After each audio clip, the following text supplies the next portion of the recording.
for what's promising to be a very good discussion with some top people from the industry.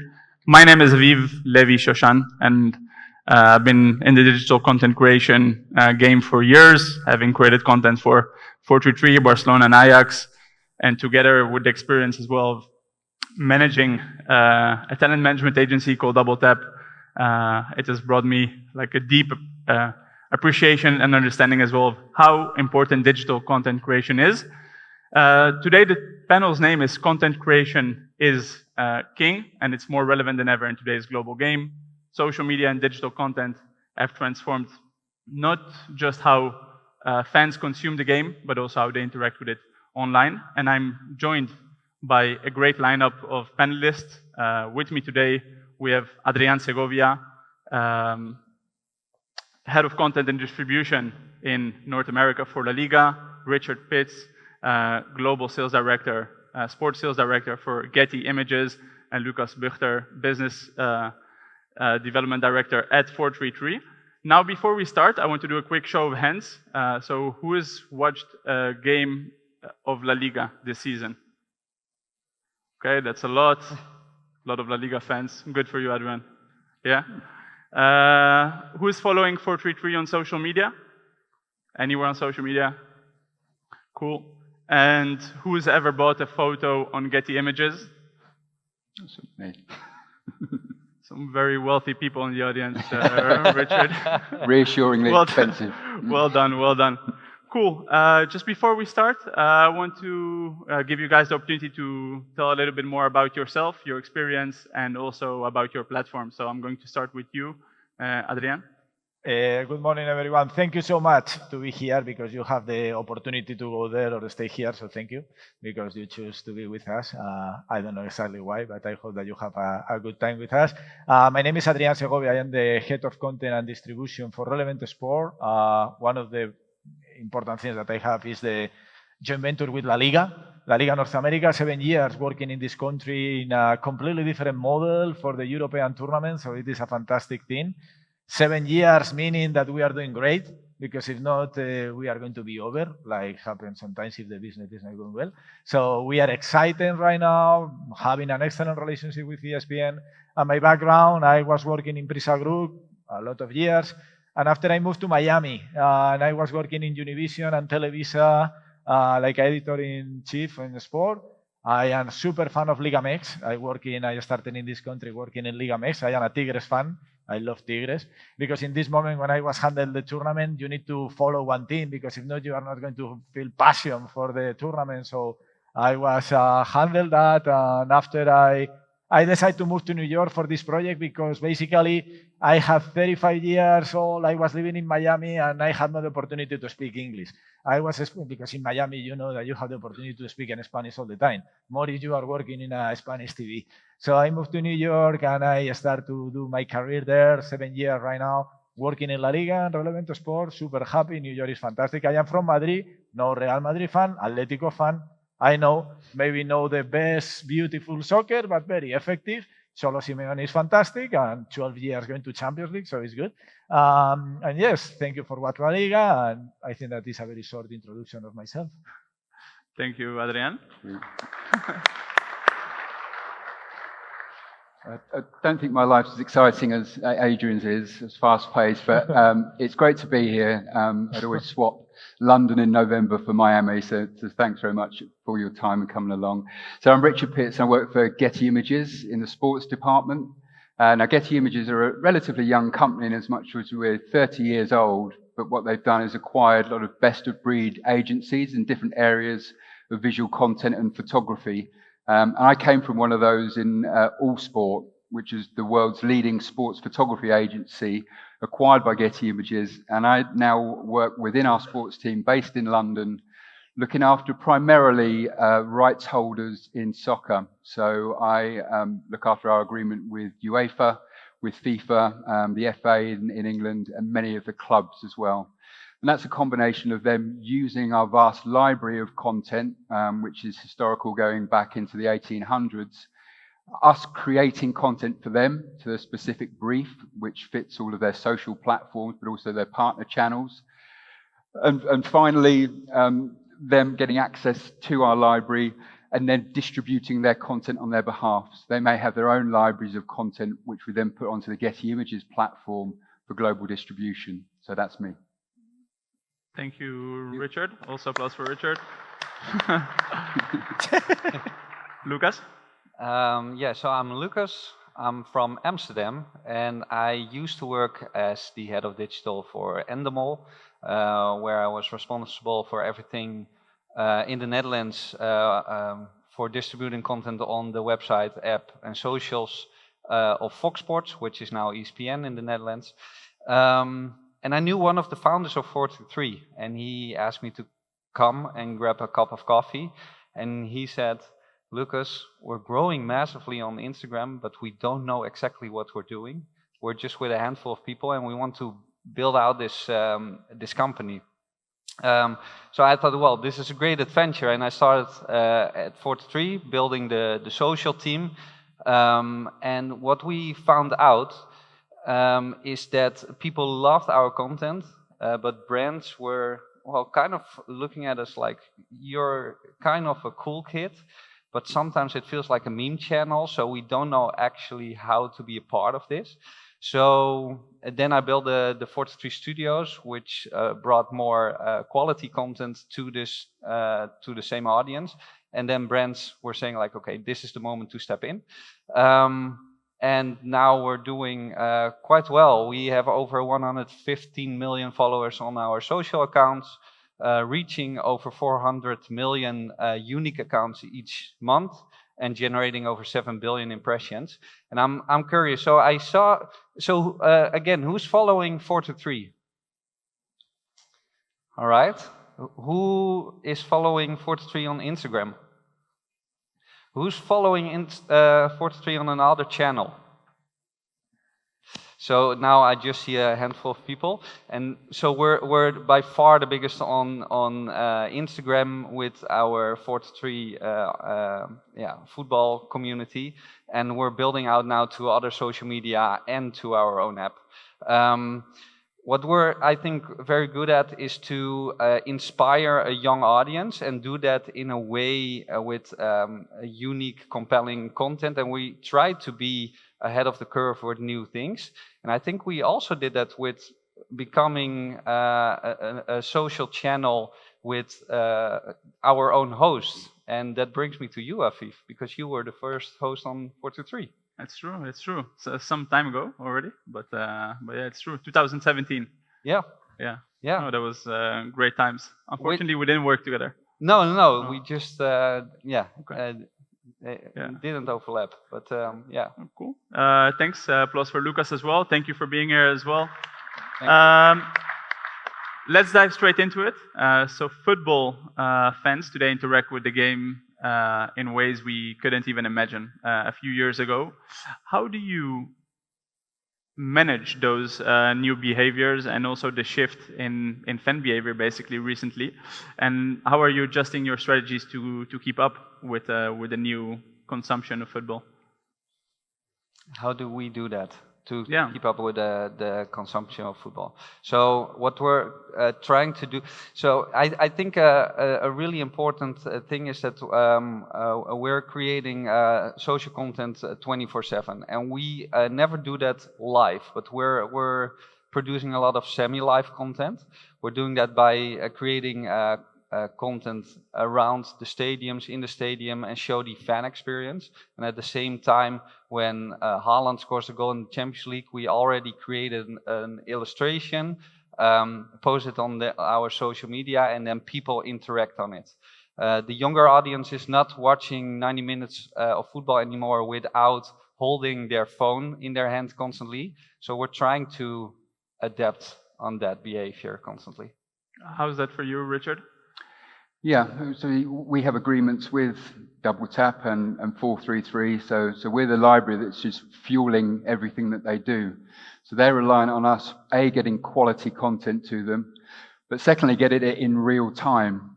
We cover over 50,000 sports events each year. There's over 500 million digital assets on the Getty Images platform, so therefore that needs to be robust. We need to rely on the photographers to make differentiated content, getting behind the scenes of matches, of tournaments. And therefore, we need to get it distributed as quickly as possible.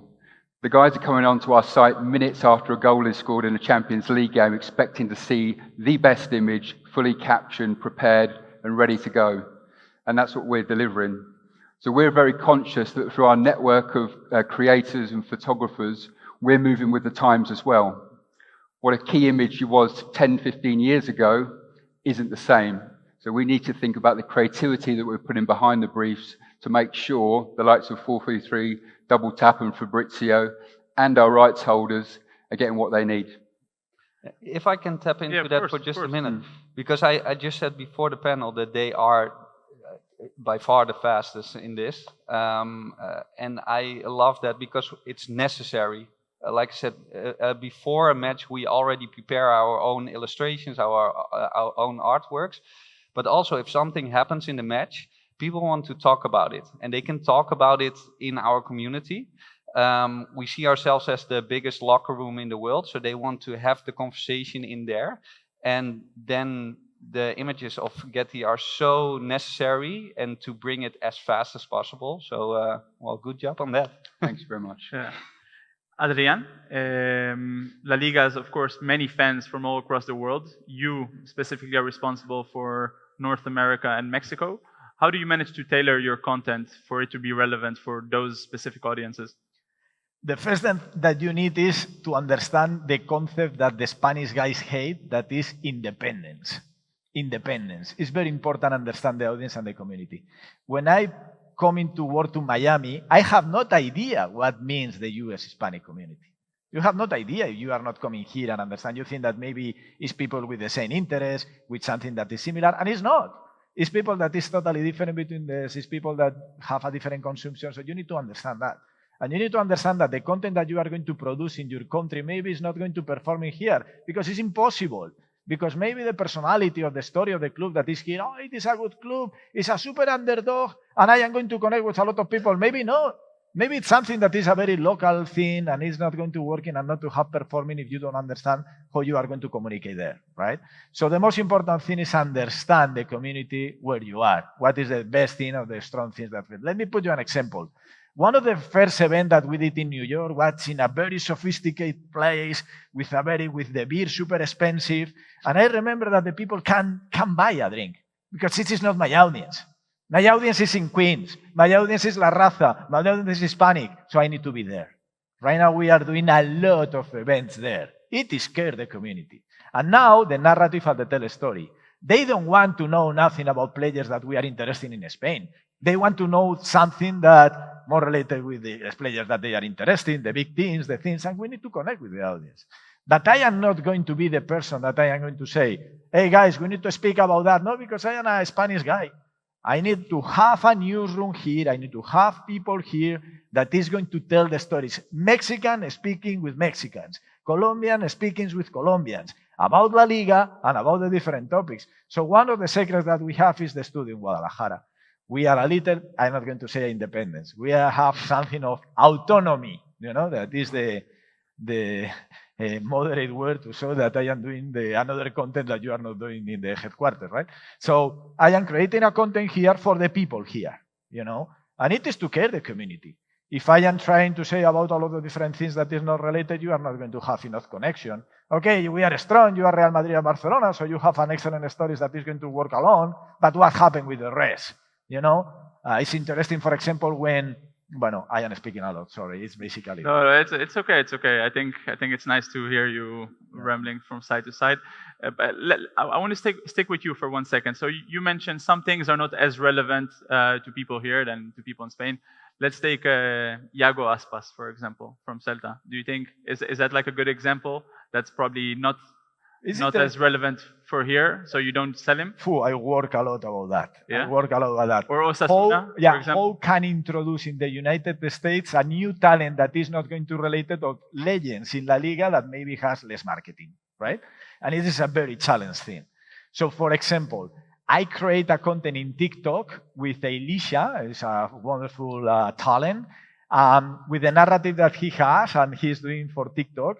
he explained players, you know. And for example, Yago Aspas, do you know how many, he started to do a video super cool with a narrative, very TikToker narrative that I don't understand, I am old, you know, but I love that the people love, no? And this man start to say, she's trying to do like he's in a classroom and start to say, who is a player with more score in La Liga? And one say, Cristiano Ronaldo, no, Messi, no, Yago Aspas, no, you know. So he is introducing the player for a community, TikTokers, maybe for Brooklyn, Afro-Americans, diversity, and he's telling about something that is impossible connect only speaking in the play-by-play, because a lot of people in the play-by-play is not going to pay attention, or maybe the day that I am going to have the opportunity to connect, the performance of Yago Aspas this day is terrible, you know? So you need to tell another stories about him.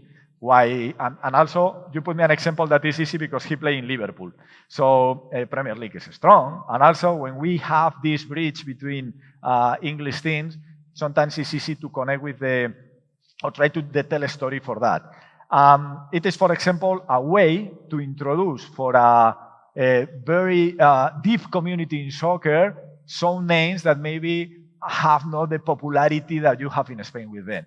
And the performing is good, but also I am not going to, I need to be honest. Sport performing is very important. If you are having a terrible season, what can I do? Speak all the days about the things that you do 3 years ago. Soccer has no memory. In content also, you know? So it's very important. I can do content all the day about in 1996, we won La Liga. I don't care. I care tomorrow. I care the next game. We lost the other day El Clásico. If you won La Liga and the Champions League another season, Ancelotti is going to be good again, you know? So don't care about the things that is happening right now. You need to take a little bit of perspective, how is going to be the tell story, how I am going to say, what is the narrative that I am going to connect, and try to find this kind of stories. Good example, I do a lot of things with that, because it's an authentic challenge for us to speak about Villarreal, to speak about bueno, I have another example. Osasuna, very interesting, for example, because they reached the final of the Copa del Rey, and Copa 90 did an excellent content. And do you know what the mistake of Copa 90? That they posted the final of the Copa del Rey 1 year later, and the performance of Osasuna next year was not good. So you miss the opportunity to tell the story immediately. It's very important, the timings also, when you are going to tell something. And you need to do something fast. With a good level of quality, but you need to do something fast. If Osasuna play the final of the Copa del Rey, and also the next year you are in the 10th position in the standings in La Liga, you are not the same team. So you are telling me something that is not related with the story that you are trying to say here. Beautiful story and beautiful narrative. I love these guys. They are doing an electric narrative and it's the best. But in this case, it's not working the times. I like that. I want to stay with that, with what you said right there, that you need to be fast. Richard, how important is it to stay fast with content as being one of the fastest? Yeah, it's absolutely essential. As I was saying, you know, the clients are reliant on their content to tell their narrative and their story. So we're speaking to our editors and our photographers about getting content as quickly as possible, but it needs to be relevant. We're not just looking for a picture, or not looking for 15 pictures of the outside of the stadium. So if we take an example of, I'm an Arsenal supporter, so most of my references are biased towards Arsenal. So if we take an Arsenal match, Arsenal-Inter Milan a few weeks ago, we're looking at that and say, well, how do we tell the narrative and the story is going to fit the story of what all of our clients are looking to achieve? So first of all, how do we get the interest? Let's look at our archive and history. Let's look at Thierry Henry from 2003. Feed some of those images early on, supply them to our clients and say, you know, let's get the mouth watering. Remember Henry at the peak of his powers. We then speak to our photographer 3 or 4 hours before kickoff and say, go to the San Siro, iconic venue and stadium. Get some atmospheric pictures of the stadium as twilight's coming down. Really make them feel like they're going to be there. But let's get these pictures out in real time as well. So if UEFA are then telling the story, it's 3 hours to kick off. Here's the San Siro. And then we walk through that. This is where we work closely with UEFA in this case and other governing bodies to make sure we get the access and the behind the scenes. So it's player arrivals, it's inside the changing rooms beforehand, it's tunnels, etc. It's really getting everything prepared for kickoff. And then once we're into that, you know, how do we use the content that we've already got to even heighten what they're doing. In the case of UEFA, we do 36 team portraits before the start of the season.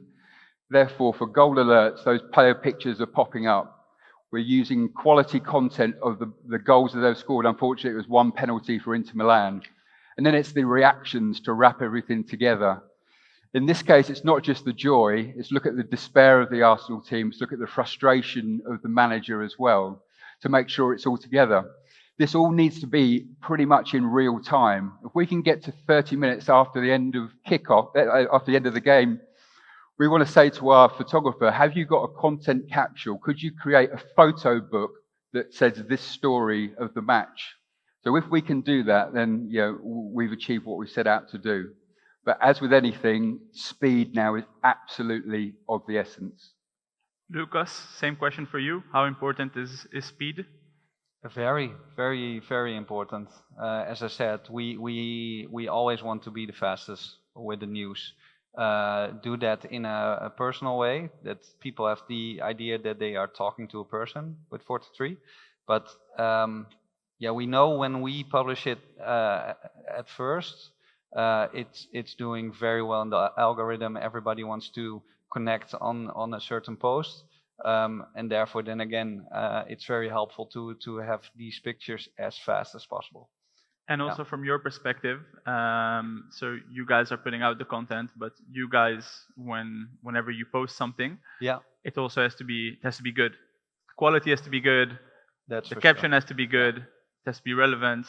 How do you ensure all those factors come together in the same time? I mean, around the matches, we have a very good team that's taking care of that as the admins. And the moment something happens in a game, we know for a fact that we have the people that know how to craft the perfect copy and use the right picture. Besides that, if there are certain tentpole events, I think a great example was around the World Cup draw. So what we do, this is a tentpole event. Everybody is curious what is going to happen, who's playing against who.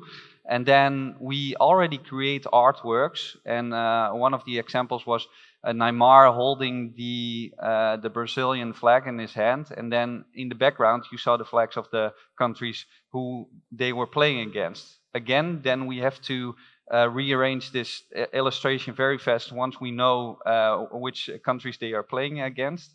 Then we publish this to be the first, and we already have something prepared up front. And I think that's a way how we make this happen every time, and how we connect with the football fan worldwide, but also with the pro players. Because what we see is that Neymar loves it so much that he's reposting our content within minutes, and Mbappé is doing the same a couple minutes later with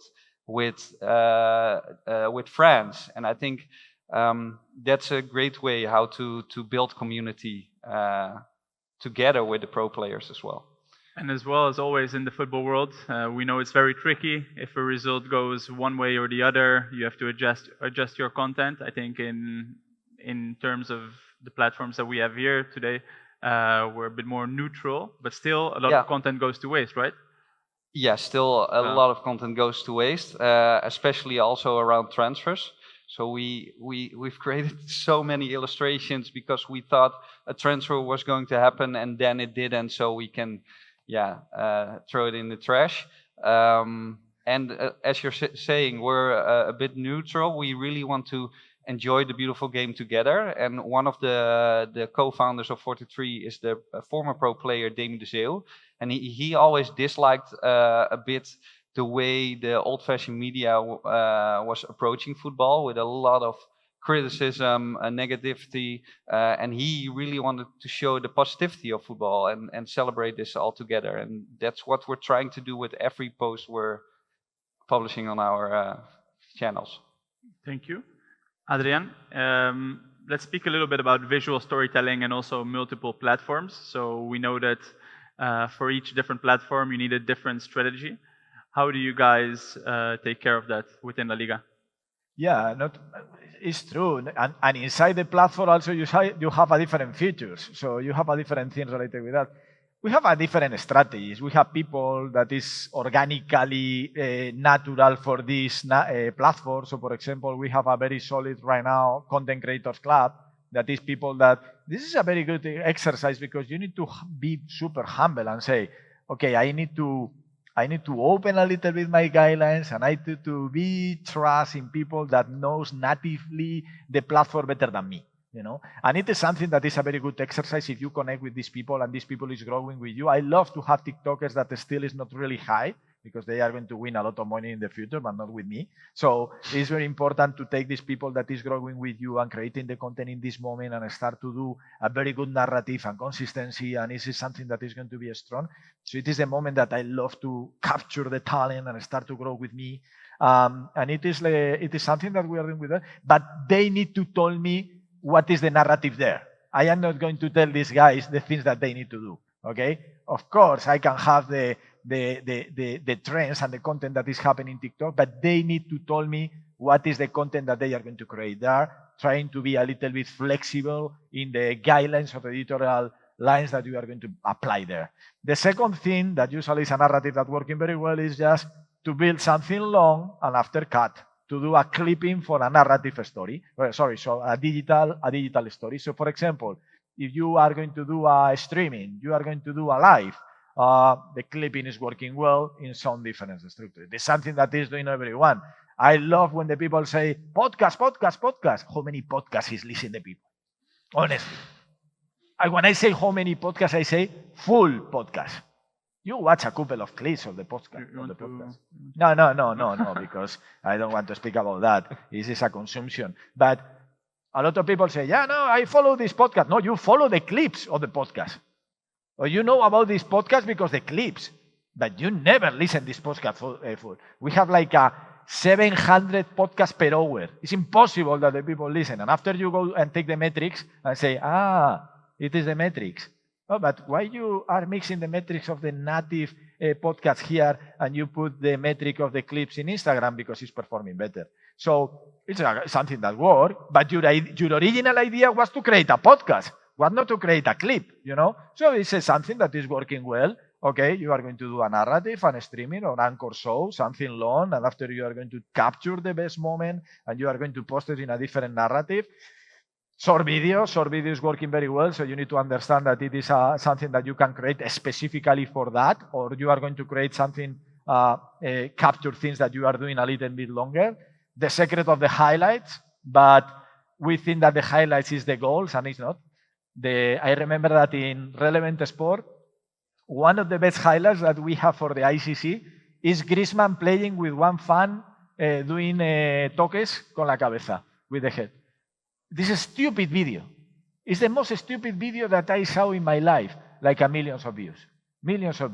And you have the first score of Rodrigo with Real Madrid, the first score with Chicharito with Manchester United in the history of ICC highlights, for example, of La Liga. No?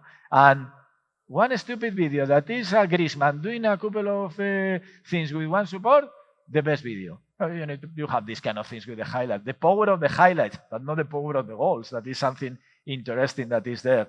A lot of things, it depends on the narrative, and also to have smart people, to have people that is young people that knows the platform. I love when my daughters text me and told me, you are doing bad this video is working because it's a TikToker generation, and they know better than me, and they told us how the things is happen. No? I know how I can do a documentary, but it is boring, a documentary. You have the public, but at the end of the day, to do a documentary, I studied journalism and I can do that. Okay, perfect. But what is happening in the new narrative? How you are going to bring this for the new narrative? And yes, it is something different by platform. And copy. You need to copy the people that is doing well in this platform. Of course. They are creating the new style and the new narrative. Do you remember when they start to appear the face flotante, the face flotante and the image in TikTok? Everyone is doing that. And I remember perfectly the first person that I see that. And I say, oh my God, guys, I need that. And I call to the studio in Guadalajara and I have 7 videos of that. I copy. Yes. Why not? Thanks for that, Adrián. No. Richard, Getty is known for his super high quality images. How do you cope with how do you balance traditional photography styles with more modern, newer techniques also to meet the digital needs of today? It's a similar thing. If we go to a football match or a soccer match, we sometimes need to shoot, with multiple lenses, almost literally. But we'll have people that want the key action. They want the goal going in the back of the net to feed their live blog to go on the front page of the website. So that's more traditional photography. But then we have the Instagram. So that's where we would look at atmospheric, cinematic type of photography. We'll use filters. We'll knock things into black and white. We'll use sequences, motion blurs, etc. All those types of things that have got maybe a bit more of a long tail, and those are things that you might see on Instagram as a roundup after the match has happened. Our photographers are really keen to learn from that as well. We're having to constantly evolve with the techniques that they use, and obviously bringing new photographers and new creators in order to do that. When we're talking about that atmosphere, what we say to the photographers is, I want to smell the hot dogs or the horse poo or whatever it is at the stadium. So can you capture that in the images that you're shooting to make people feel that they're there? And then the final thing that we'll do is a lot more vertical publishing now. This will be more brand focused. So working for UEFA, for FedEx and Oppo, using their phones in order to create content in amongst the fans and from privileged positions to make sure that they've got their brand activation covered as well, which goes on to TikTok. So from one match, we've probably got 3 different lenses, often the same creator that's doing it all, but they need to have those abilities to cater for everyone. You know where I was going a little bit. AI, opportunity or threat? I thought you were going to say that, yeah. Well, Getty Images' perspective on AI is we do have our generative AI tool. This is exclusively trained on our creative content. So this is all the model released, what you'd call stock photography. What we don't do is generate it from our editorial content. We believe that people and audiences want to trust and understand what they're seeing is real. We don't want to dupe them into making things which are unreal. So currently we have no plans to bring it into our editorial content, but that's certainly not to say we won't bring it into our editorial production of how we look at facial recognition, how we look at getting images around quicker. But for the time being, we still think there's very much a place for the craft of the photographer and the editor to create that and giving someone an authentic view of what's in front of them. Same question for you, Lucas. Obviously, you work with an extensive team of video editors, graphic designers. Yeah. AI, opportunity or threat? Very big opportunity. Yeah. Yeah. So we use AI for certain things already. Also, together with Getty, we post a lot of end results of games as a post on our channels. Then we connect the photo database to an AI portal we created ourselves, and then immediately the data will connect with the image and we post it directly. That's an example how we use it in our productions. Same counts for finding the right music for video productions. We use an AI tool for that, so it will immediately find the right music. And we have our own app. It's out of the beta version since the Euros, and we use a lot of AI, and we're building AI models at the moment. On our social channels, everything is in one language, English, so the visual speaks for itself. But on the app, we want to go a bit further. It's kind of a bigger, better, bolder strategy, but also make it more local for the people, as Adrián was speaking about. So we're building an AI language model so people can find news in their own language.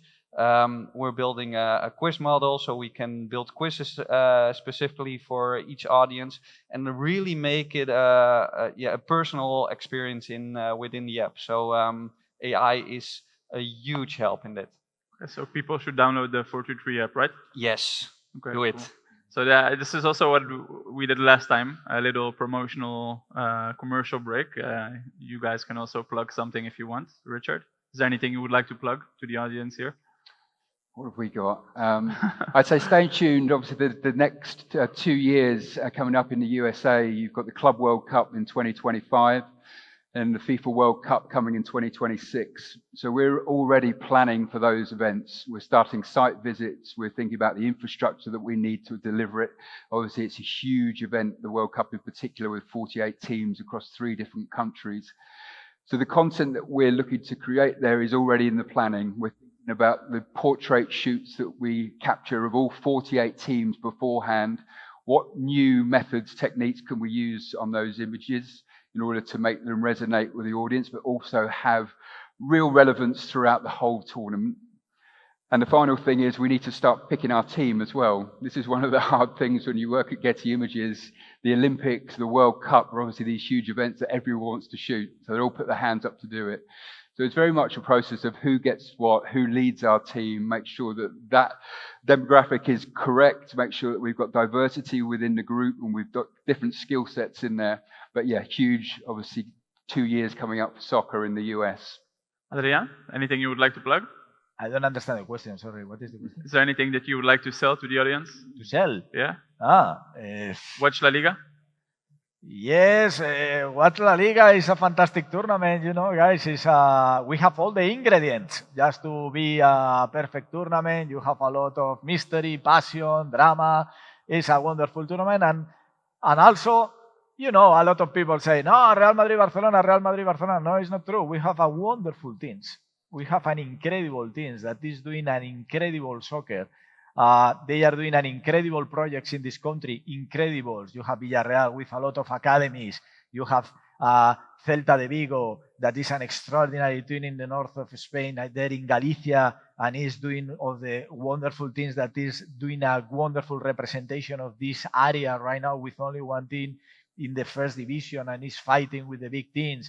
You have incredible stories in Sevilla with Betis, Sevilla, that is great. And of course, we have a fantastic opportunity when these teams playing with Real Madrid and Barcelona in terms of audience. It is an opportunity, and we take advantage about this opportunity. It's great to have this opportunity. It's great to have 38 games every season for Real Madrid or Barcelona, but usually they lost, like the other day, like at the game with Real Sociedad. I don't know if you had the opportunity, but what a team, Real Sociedad, in the north of Spain. If you had the opportunity to go, please go for one of the restaurants. Good food as well. Wonderful. Maybe better food than sometimes the weather, you know, but the food is fantastic. So yes, I think that if I want to tell you something is like the things that we have, the tournament that we have. I am not going to say that we are the best, but we are a fantastic European tournament.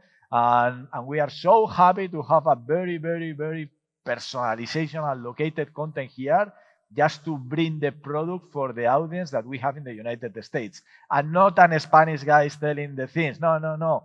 People here in the United States and in Mexico telling how you need to tell the story of this product in the country.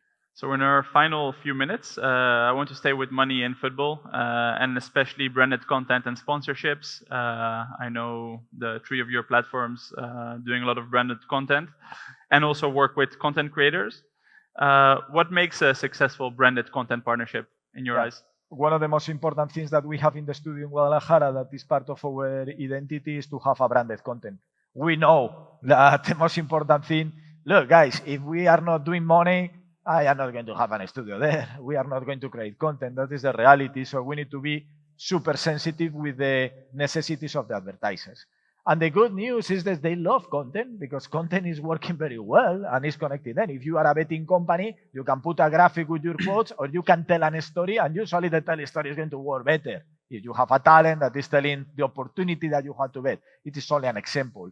If you have another brand company that is doing another thing, the content is going to help you. So branded content is one of the most important things that we are doing in the studio with beautiful advertisers that we have in the United States with Verizon, McDonald's, TickPick right now. We are doing a series for TickPick that the name is Mundialistas, preparing the World Cup. And we are going to do interviews for TickPick, in this case, related with players that is going to potentially play the World Cup, you know, and trying to connect these stories and do something interesting for the brand, you know. But the most important thing, we are not doing a production in Spain. we are doing a production in the United States for the people in the United States using the content of La Liga. So the advertiser also is going to feel that it is not something that is far. It is something that is close in terms of production and in terms of telestory. Lucas, 433 is known for collaborating with content creators, but also with brands. How do you help? How do you keep the content authentic while still ensuring it hit the sponsorship's goals? Yeah, a good question. We see ourselves in the sweet spot between clubs, leagues, brands, and fans. We have the fans in our community. And we can create branded content or promotional content for clubs and leagues as well. I think we had an amazing seasonal collaboration with La Liga. They had their rebranding last season, and then we know how to activate this rebranding and the communication and all the campaigns around it really in an authentic way, because we want to show La Liga in their optimal form. So that's what we're doing. We're doing it together with clubs as well. I think a great example at this moment is with Juventus. They created their own creator lab where they create brilliant collaborations with creators as well, but also with the brands. They recently launched a new collaboration with Adidas and NASA, which is amazing. Just check it out. And then we're there to amplify that on our channel in a compelling and authentic way. And with the brands, we know exactly what lives in the locker room, and that can be activating a sponsorship around the Champions League, like Turkish Airlines. They were a sponsor for 2 years, and then we go with their plane from one Champions League to the other, show the fan experience on our channels, which is very authentic content, and then people just love to watch it, and they will see Turkish Airlines. Another way is when it's not a sponsor of a certain club or league, who can still do it. And the best example was Activision. They came to us and they said, we want to release our new Call of Duty Warzone game. How can we show this on your platform? And we know for a fact exactly which pro players are playing this game as well. So we reached out to them, the legends, the players at this time, and we found 23 players that were playing against each other in a room together from their home, capturing their own emotions. And then we created branded content out of this. And you really see the emotions when they are playing this game. So this content went viral. And this is how we can show football, but also gaming, music, lifestyle, everything that's connected to a locker room in an authentic way on our channels. Thank you. Richard, you mentioned it earlier, the work as well with, I know you guys are working with content creators, you guys are working with content creators. You mentioned it earlier that you also have a partnership with Fabrizio Romano. How do you feel it going from institutions working with Getty to also content creators or personalities showing interest for Getty services? Yeah, we've seen obviously the soccer community, which has always been there, but has grown more than ever now. So there's more information, content about your team that's been. So we see what we do as working with Fabrizio and 443 as what used to be working with the old legacy media of newspapers and magazines and even websites now. So we're very keen to partner with them. We're always sensitive to our own relationships with rights holders as well. But we see the power of the individual and the power of the player now, which is taking over that of the club in certain cases. So yeah, absolutely, key allies and clients for us. Thank you. Just final question each. Keep it short, please. Adrián, what's not personal, wasn't personal, but what's one unique way La Liga is planning to keep fans engaged digitally in the next year? The next year? Yeah. I think that paying attention for the things that is happening. Who is leading the voice, who is doing things interesting, who is doing new narratives, new audience, new platforms, new trends. We need to be there. I remember that when we started this operation, we have problems of distribution, we have problems with highlights, we have problems with a lot of things, and right now we are in all the platforms.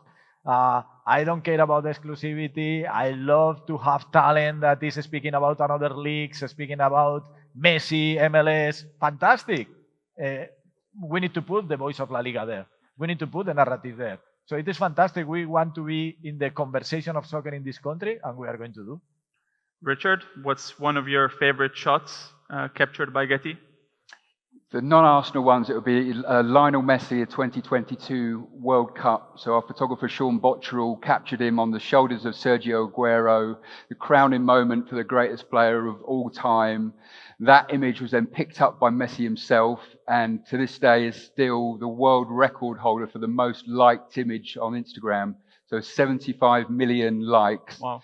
Sean Botterill's son, James, actually edited the image in our London office, so it was a lovely fairy tale story everywhere. Okay. Lucas, last one. What's been a standout moment at 433? Your standout moment? Can I have two? Huh? Can I have two? I think. The first one that comes up is during COVID. So all the players were at home. And who have seen a video clip with someone juggling with toilet paper? Yeah. So everybody was at home, and we really had to find new ways to be creative because all the matches were cancelled at the moment as well. And we get a lot of content from our users as well, and we saw a lot of kids doing weird stuff on the streets. So we thought, okay, how can we make sure that people stay home, stay safe? And we actually reached out to a few friends, pro players, and we asked them to juggle with toilet paper and then challenge other players in the comments. And this went viral. Everybody was doing it. Messi was even doing it. And we generated over 2 billion views on this content. Which was crazy. And the other one is how we covered the great tournaments, like the last World Cup. We've been to all the matches. We created a studio where all the legends and influencers came to create content with us, and how to be an amplifier of a tournament like this. Yeah, I'm very proud that we can do that. Thanks a lot, gentlemen, for joining me on this panel. Great fun, and hope as well that it was insightful for you guys in the audience. Thank you.